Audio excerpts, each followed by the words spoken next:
예로부터 사람이 사람을 미쳤다 부르기 시작하면 그때부터 그 사람의 말은 아무도 귀담아 듣지 않게 되는 법이지요. 그 고을에도 그런 사내가 하나 있었습니다. 관아 뒤편 세월에 낡아 기둥만 남은 대장간에 틀어박혀 밤낮으로 쇠만 두드리는 자였는디 술에 취해 중얼거리고 불 앞에서 혼잣말을 늘어놓으니 사람들은 그를 두고 쇠에 미친 놈이라 불렀습니다. 아이들은 지나가며 돌을 던졌고 어른들은 고개를 절레절레 흔들었으며 관리들은 애써 눈길조차 주지 않았지요. 그도 그럴 것이 사내의 행색이란 게 말이 아니었으니까요. 머리는 새집처럼 헝클어졌고 수염은 석 달은 좋게 묵은 듯 했으며 옷이라곤 기름때 묻은 누더기뿐이었습니다. 하루 종일 망치질 소리만 울려 퍼지고 밤이면 술병을 기울이며 알 수 없는 노래를 흥얼거렸지요. 하지만 말입니다. 그 사내의 손은 미친 자의 손이 아니었어요. 쇠를 쥐는 법이 남달랐고 불을 다루는 눈빛엔 예사롭지 않은 기운이 서려 있었으며 망치를 드는 팔에는 전쟁을 지나온 흔적이 고스란히 남아 있었습니다. 가끔 불빛에 비친 그의 옆모습을 본 이들은 고개를 갸웃했지요. 저게 정녕 미친 자의 자세인가 싶게 등은 고닫고 어깨는 단단했으니까요. 그러나 사내는 그 모든 것을 숨기고 일부러 미친 사람처럼 살아가고 있었습니다. 왜냐고요? 세상에 떳떳이 드러낼 수 없는 과거를 지닌 자는 미친 척이라도 해야 목숨을 부지할 수 있었기 때문이지요. 누가 미친 자의 말을 믿겠습니까? 누가 미친 자의 정체를 캐묻겠습니까? 그렇게 사내는 쇠를 두드리며 세상과 단절된 채 홀로 살아가고 있었습니다. 어느 날 밤이었습니다. 달은 구름에 가려 어두웠고 바람은 쌀쌀했지요. 사내는 여느 때처럼 대장간 불 앞에 앉아 술병을 기울이고 있었습니다. 쇠를 달구던 불이 점점 식어가고 있었고 사내는 멍하니 그 불빛을 바라보고 있었지요. 그때였습니다. 대장간 문 밖에서 미세한 소리가 들려왔어요. 끌리는 발소리, 억눌린 신음소리. 사내는 술병을 내려놓고 귀를 기울였습니다. 그 소리는 점점 가까워지더니 결국 대장간 문 앞에서 멈췄지요. 사내는 아무 말 없이 천천히 문을 열었습니다. 그리고 그곳에서 본 것은 피투성이가 되어 쓰러진 소년 하나였습니다. 머리는 헝클어졌고 얼굴엔 그을음이 묻어 있었으며 몸은 지나치게 가늘었어요. 손에는 피가 말라붙어 있었고 숨은 끊어질 듯 가늘게 이어지고 있었습니다. 사내가 소년을 내려다보는 순간 멀리서 포졸들의 고함 소리가 들려왔습니다. 이쪽이다. 분명 이 근처로 숨어들었어. 횃불빛이 골목 저편에서 흔들리고 있었지요. 사내는 잠시 망설이는 듯 하더니 곧 소년의 팔을 잡아 대장간 안으로 끌어당겼습니다. 그리고 문을 닫고 불을 낮췄어요. 소년을 대장간 뒤편 쇠더미 사이에 숨기고 자신은 다시 술 취한 미친 자처럼 문 앞에 주저앉았지요. 얼마 지나지 않아 포졸들이 대장간 문을 쾅쾅 두드렸습니다. 야, 이 미친놈아. 문 열어. 사내는 헛웃음을 흘리며 비틀거리는 목소리로 대답했지요. 쇠가 울어대는데 히히 사람 소리가 들릴 리가 있겠느냐. 포졸들은 코웃음을 치며 쯧 역시 미친놈이군 하고는 다른 곳으로 발길을 돌렸습니다. 미친 자의 집에 범인이 숨어 있을 리 없다고 생각했던 거지요. 포졸들의 발소리가 완전히 멀어지자 사내는 천천히 일어나 소년에게 다가갔습니다. 물을 떠다 입에 대어주고 상처를 살폈지요. 소년의 손을 잡는 순간 사내의 눈빛이 잠깐 흔들렸습니다. 그 손은 칼을 오래 쥔 손이 아니었어요. 도망치느라 굳어진 상처투성이인 떨리는 손이었습니다. 사내는 조용히 중얼거렸습니다. 또 한 명의 도망자로군. 소년은 며칠을 대장간에 머물렀습니다.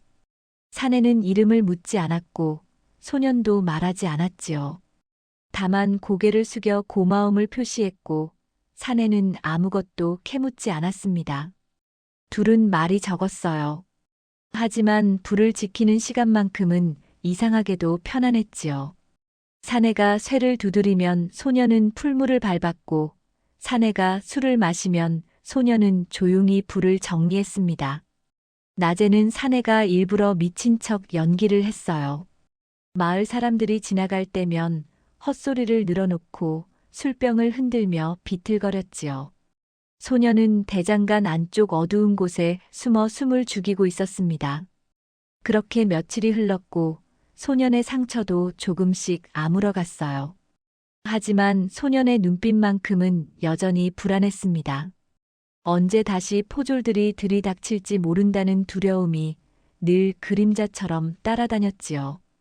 어느 날 밤 비가 억수같이 쏟아졌습니다. 천둥이 치고 번개가 번쩍이는 밤이었지요. 그런데 소년이 갑자기 열에 시달리기 시작했어요. 몸을 부들부들 떨며 헛소리를 중얼거렸습니다. 사내는 그날 밤 술을 입에 대지 않았어요. 밤새 불을 지키며 찬물에 수건을 적셔 소년의 이마를 닦아주었습니다. 손을 얹어 열기를 확인하고 이불을 덮어주고 물을 먹이고 그 손길은 조심스러웠고 지나치지 않았지요. 소년은 잠결에 중얼거렸습니다. 도망치는 것도 이제 지칩니다. 사내는 대답하지 않았어요. 다만 마음속으로만 생각했지요. 지켜야 할 것이 생기면 숨은 삶도 흔들리는 법이지. 새벽녘이 되어서야 소년의 열이 조금 내렸고 사내는 그제야 자리에 누웠습니다. 하지만 잠은 오지 않았지요. 오랜만에 누군가를 돌본다는 게 이상하게도 낯설면서도 그리웠으니까요. 며칠이 더 지나자 사내는 어렴풋이 눈치챘습니다. 소년의 손길이 너무 조심스럽다는 것을, 목소리가 지나치게 낮다는 것을, 그리고 가끔 옷깃을 여미는 모습이 예사롭지 않다는 것을요.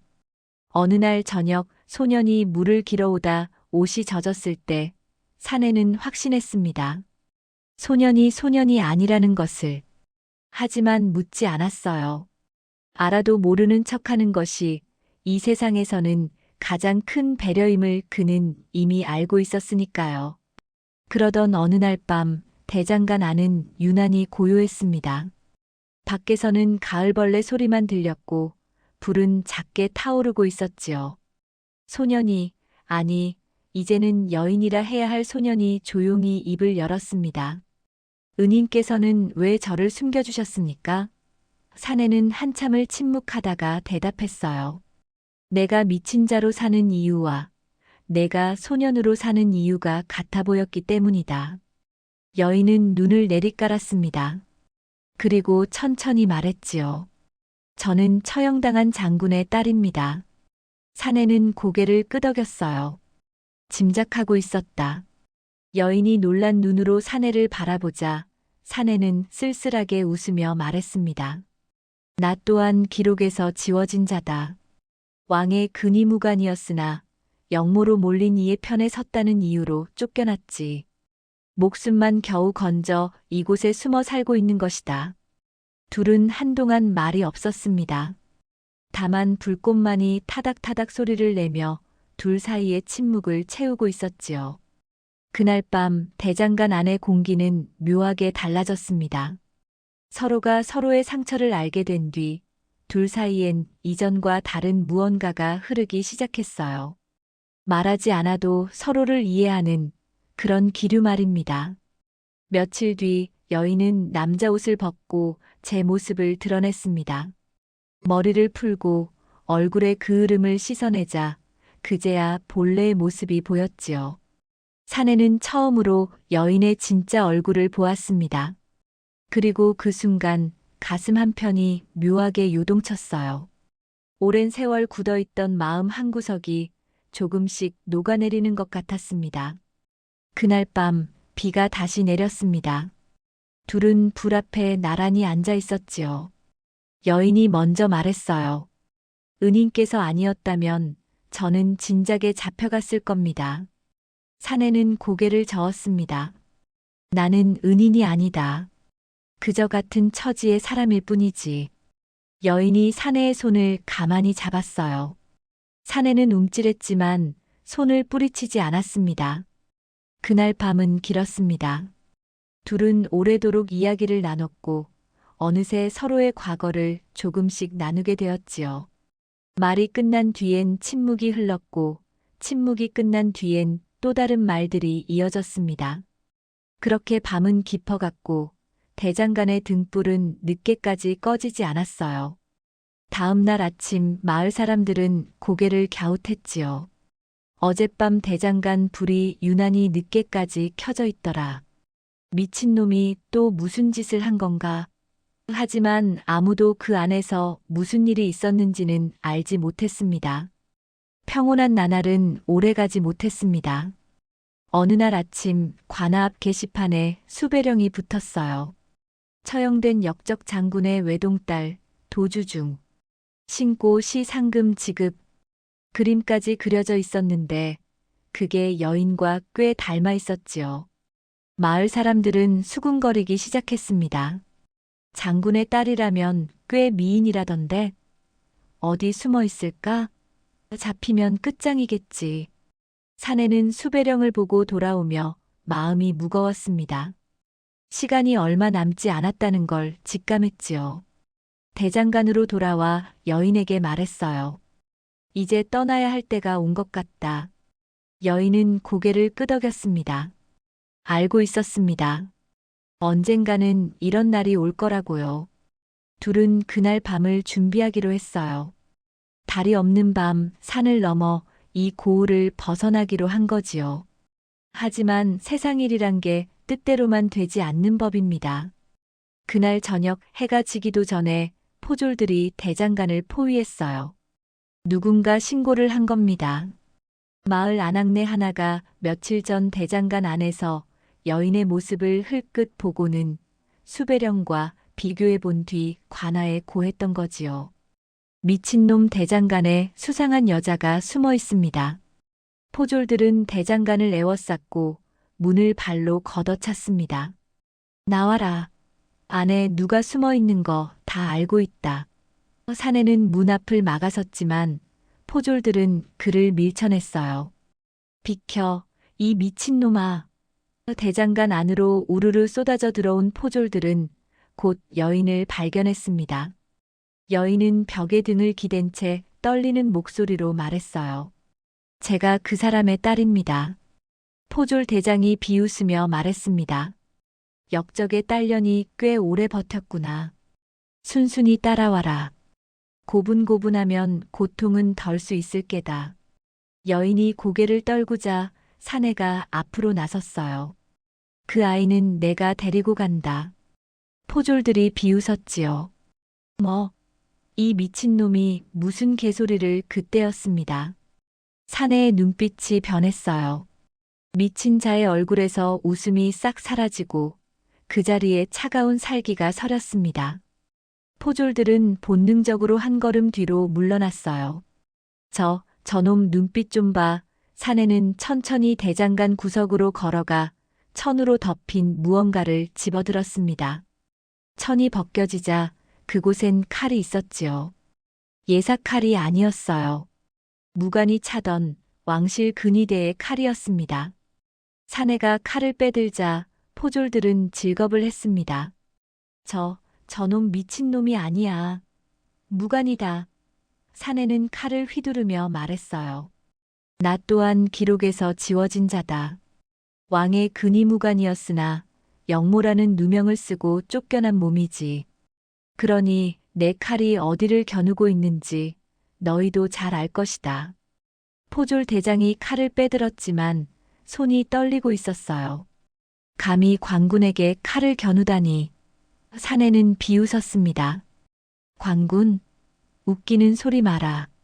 너희 같은 자들이 얼마나 많은 무고한 이들을 역적으로 몰아 죽였는지 나는 안다. 그리고 단번에 앞으로 나섰지요. 칼이 번쩍이고 포졸 하나가 비명을 지르며 쓰러졌습니다. 죽이진 않았어요. 다만 칼을 쥔 손목을 베었을 뿐이지요. 싸움은 길지 않았습니다. 포졸들은 사내의 무예가 자신들과 차원이 다르다는 걸 단번에 알아챘어요. 대장간 안에서 펼쳐진 사내의 칼놀림은 전장에서 익힌 병법 그대로였습니다. 포졸들은 겁을 먹고 하나둘 도망치기 시작했고 결국 모두 대장간 밖으로 뛰쳐나갔지요. 저놈 보통 내기가 아니다. 일단 물러나서 지원을 요청하자. 포졸들의 발소리가 멀어지고 대장간 안엔 다시 고요가 찾아왔습니다. 여인은 놀란 눈으로 사내를 바라보았어요. 당신이 왕의 근위무관이었다니. 사내는 칼을 내려놓으며 말했습니다. 이젠 아무것도 아니지. 다만 너를 지키기 위해 다시 한번 칼을 든 것뿐이다. 여인의 눈가에 눈물이 맺혔어요. 왜 저를 도왔습니까? 당신까지 위험해질 텐데. 사내는 잠시 침묵하다가 조용히 대답했습니다. 불 속에서 떨고 있던 내가 나와 같아 보였기 때문이다. 나도 한때는 도망자였고 숨어야 했고 두려워했으니까. 그런 내가 혼자 떨고 있는 걸 보고만 있을 수는 없었다. 여인은 고개를 숙이며 울먹였지요. 고맙습니다, 정말로. 사내는 여인의 어깨에 손을 얹으며 말했어요. 울 시간이 없다. 곧 더 많은 포졸들이 올 것이다. 지금 당장 이곳을 떠나야 한다. 둘은 서둘러 짐을 꾸렸습니다. 사내는 칼을 차고 여인은 남은 식량을 챙겼지요.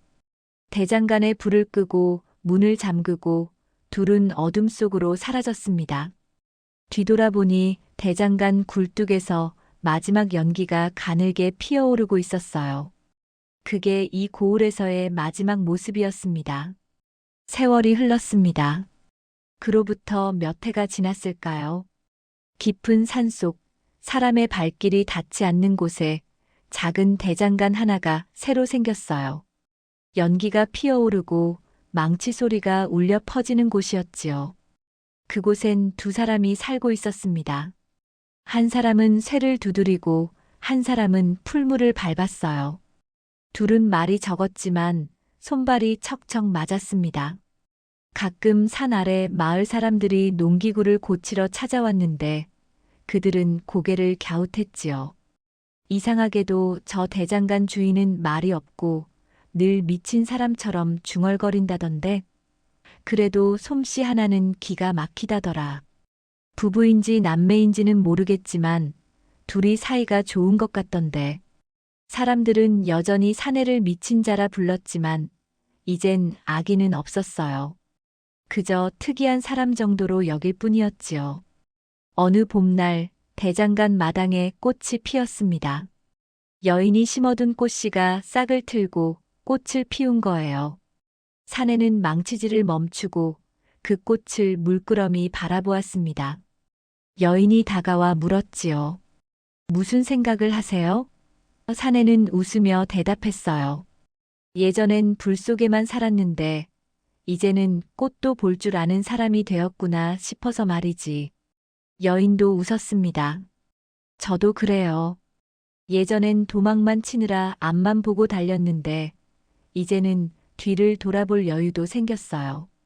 둘은 나란히 꽃을 바라보며 한동안 말이 없었어요. 그저 바람 소리와 새 소리만 들렸지요. 평온한, 참으로 평온한 순간이었습니다. 그날 저녁 대장간 불은 다시 타올랐습니다. 이번엔 둘이 나란히 불 앞에 서 있었지요. 사내가 쇠를 달구면 여인이 망치를 건넸고 여인이 풀물을 밟으면 사내가 불을 조절했습니다. 둘의 호흡은 완벽하게 맞아떨어졌어요. 마치 오래전부터 함께해온 사람들처럼 말입니다. 밤이 깊어지자 여인이 조용히 말했습니다. 이렇게 살 수 있게 해주셔서 고맙습니다. 사내는 고개를 저었어요. 고마워할 건 없다. 나도 내 덕분에 다시 살아있음을 느끼게 되었으니까. 여인이 사내의 손을 잡았고 사내도 그 손을 꽉 쥐었습니다. 둘의 손엔 모두 굳은 살이 박혀 있었지만 그 손길만큼은 따뜻했지요. 세월이 더 흘러 어느 날 마을 사람들은 이상한 소문을 들었습니다. 산속 대장간 주인 부부가 아이를 낳았다더라. 그 미친놈이 아비가 됐다고? 그래, 산파 할멈이 직접 갔다 왔다던데. 아이가 아주 건강하다고 하더라. 사람들은 신기해하며 수군거렸지요. 미친놈도 사람은 사람이구나. 그로부터 또 몇 해가 흘렀고 대장간의 불은 여전히 타오르고 있었습니다. 이제는 새 식구가 되어 아이의 웃음소리까지 더해졌지요.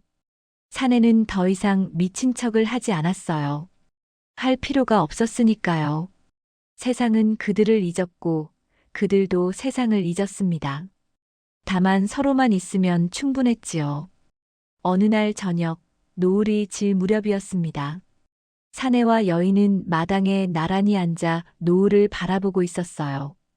아이는 마당에서 뛰어놀고 있었지요. 사내가 조용히 말했습니다. 겉모습만 보고 사람을 판단했다면 이 이야기는 시작조차 되지 않았을 거야. 여인이 고개를 끄덕이며 대답했어요. 맞아요. 당신도 저도 모두 겉모습에 속았으니까요. 사내가 웃으며 덧붙였습니다. 불은 진실을 숨기기도 하지만 끝내 드러내기도 하는 법이지. 우리가 바로 그런 경우야. 여인도 웃었어요. 그러게요. 불 속에 숨었던 우리가 결국 불 덕분에 서로를 찾았으니까요. 그날 밤 대장간의 불은 유난히 밝게 타올랐습니다. 마을 사람들은 말했지요. 저 미친놈 대장간은 언제나 불이 환하더라. 대체 뭘 그리 만드는 건지 모르겠어. 하지만 아무도 알지 못했습니다. 그 불 속에서 두 사람이 어떻게 서로를 지켜냈는지, 그리고 지금 얼마나 행복하게 살고 있는지를요. 그래서 사람들은 이렇게 말했습니다.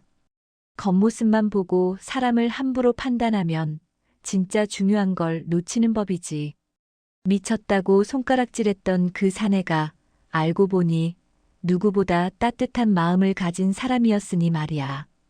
그 고을에서는 그 뒤로 함부로 남을 미쳤다고 부르는 일이 줄어들었다고 합니다. 불 속에 숨겨진 진실을 비로소 사람들이 깨달은 거지요. 끝까지 시청해 주셔서 감사합니다. 구독과 좋아요는 영상 제작에 큰 힘이 됩니다. 더 좋은 영상으로 뵙겠습니다.